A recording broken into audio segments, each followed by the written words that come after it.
Capítulo 5. Observações. Eu comecei este ensaio para resolver um quebra-cabeças.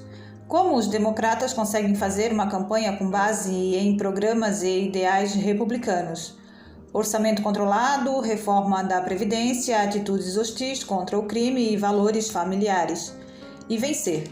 Enquanto os republicanos que têm promovido estes mesmos princípios por décadas, não apenas durante o período eleitoral, perdem. Como uma questão social como a educação se transforma em uma questão democrata? Se esquerdistas e democratas são responsáveis pela crise na educação, como eles alegam que a questão educacional é de sua responsabilidade enquanto os republicanos não podem fazê-lo? Minha resposta é que os republicanos não entendem, ao contrário dos democratas, que política é guerra conduzida por outros meios, que é uma guerra de posição, e que você só pode vencer se associar suas agendas diretamente aos interesses das mulheres, crianças, minorias, trabalhadores, americanos e os pobres. Em uma democracia, a posição em que você deve buscar permanecer é do lado dos oprimidos, que é a oposição com a qual a maioria dos americanos se identifica, não importa se eles são oprimidos de fato ou não. Defini 6 princípios como guias para a batalha política. O princípio fundamental é este: as pessoas não vão se importar com o que você tem a dizer a não ser que elas acreditem que você se preocupa com elas. A arte da política é persuadir as pessoas que não te conhecem e que você jamais vai conhecer a não ser por símbolos e frases de efeito, que você se importa com elas. Os republicanos não prestam atenção suficiente a esta simples verdade.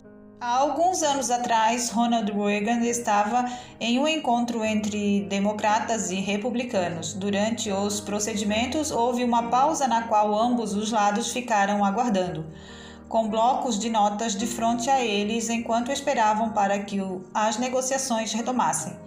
Depois, um repórter coletou os blocos e descobriu que os republicanos tinham desenhado figuras geométricas enquanto os democratas desenhavam animais e rostos de pessoas.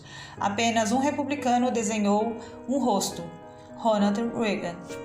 Na guerra política, as armas são palavras e símbolos, pois não há tempo para alcançar o eleitorado com argumentos longos, ou mesmo curtos. Nessas circunstâncias, um slogan, um símbolo ou um gesto é tudo o que você tem nas mãos. Um bom exemplo do quão efetivo um símbolo pode ser é a vitória de John F. Kennedy em 1960 devido ao voto negro. Ele conseguiu esse efeito com uma única chamada telefônica para Martin Luther King na prisão. Até aquele momento, os negros suspeitavam do Partido Democrata, pois este havia sido o partido dos segregacionistas. Kennedy mudou tudo isso com uma chamada telefônica. Ele não teve que lançar uma proposta política ou um panfleto se posicionando a respeito de questões raciais. Poucas pessoas teriam lido se ele fizesse isso. Poucas pessoas teriam ouvido qualquer discurso que ele tivesse dado. A imagem foi tudo. Ele não teve que decidir questões complexas a respeito de segregação ou a respeito de direitos estaduais. Mesmo sobre responsabilidades individuais, ele simplesmente fez uma chamada telefônica. Recentemente, alguns intelectuais negros e figuras políticas comentaram por que 90% dos negros apoiam Bill Clinton e por que muitos até o consideram, abre aspas, o primeiro presidente negro. Mesmo que os comentaristas fossem pessoas experientes, suas razões não tinham nada a ver com propostas políticas que ele defendeu, pois muitas dessas mesmas pessoas visualizavam as mesmas propostas, como a reforma da Previdência, como se fossem hostis aos negros. As razões que eles deram para considerar Clinton um amigo e mesmo, abre aspas, um deles, foi que ele tocava saxofone, deu vários cargos a negros, aparece em igrejas negras, tem amigos negros como Vernon Jordan e normalmente parece confortável ao redor de negros. Estes são todos símbolos relacionados a Bill Clinton. Eles transmitem uma única mensagem, ele compartilha algo conosco, ele simpatiza conosco, ele se importa conosco. Essa mensagem triunfa sobre qualquer proposta política que ele tenha defendido ou qualquer programa que ele tenha iniciado. Há outra razão pela qual Clinton tem tamanha vantagem quanto ao eleitorado negro e ele não possui vantagem em relação a quase nada mais. Os negros percebem os republicanos não apenas como alienígenas em relação a eles, mas ativamente hostis.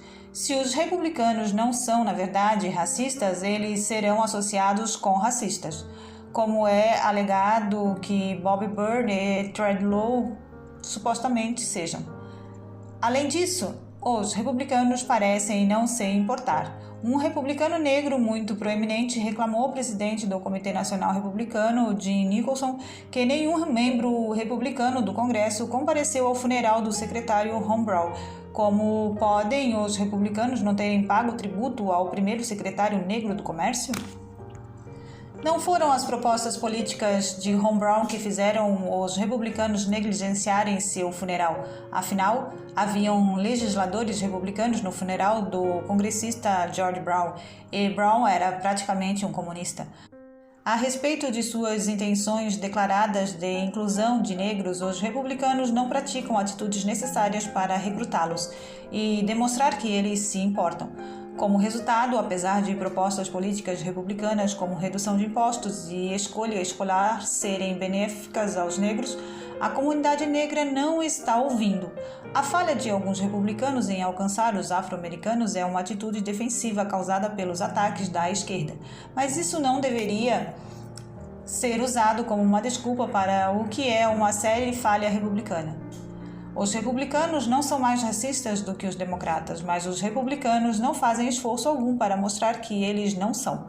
Com poucas exceções. Jack Kemp, G.C. Watts, George e Jeb Bush, por exemplo, eles não fazem praticamente esforço algum para mostrar que se importam com o que acontece com as pessoas que vivem em nossas cidades do interior e no subúrbio, sofrendo os efeitos de viver nesses locais. Os republicanos têm nomeado negros para cargos importantes, mas, ao contrário dos democratas, essas nomeações são sempre discretas.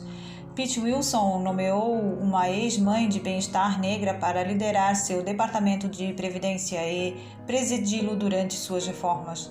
Eloise Anderson é uma das mais informadas e bem-sucedidas especialistas em política pública a respeito de questões da previdência. Uma conservadora firme, além de uma republicana que ajudou nas forças-tarefas de bem-estar social do governo Tom Thompson e de Newt Gingrich. Pense o quão poderosa a voz de Eloise Anderson seria nas questões de propostas políticas sociais que são chave para os republicanos ganharem a confiança das minorias e pessoas pobres da Califórnia. Mas poucos californianos sequer ouviram falar de Eloise Anderson, incluindo republicanos. Pete Wilson, cujos instintos políticos são normalmente aguçados, a manteve praticamente como um segredo virtual. Ele não forneceu a ela uma plataforma pública para realizar anúncios importantes publicamente ou mostrá-la na televisão em eventos estaduais. Se uma figura política não está na televisão realizando importantes anúncios a respeito de propostas políticas, ela não existe. Um gesto em direção aos afro-americanos afeta mais que o eleitorado afro-americano. Afeta todos que se consideram perseguidos, desfavorecidos, subrepresentados ou oprimidos. Isso afeta todos.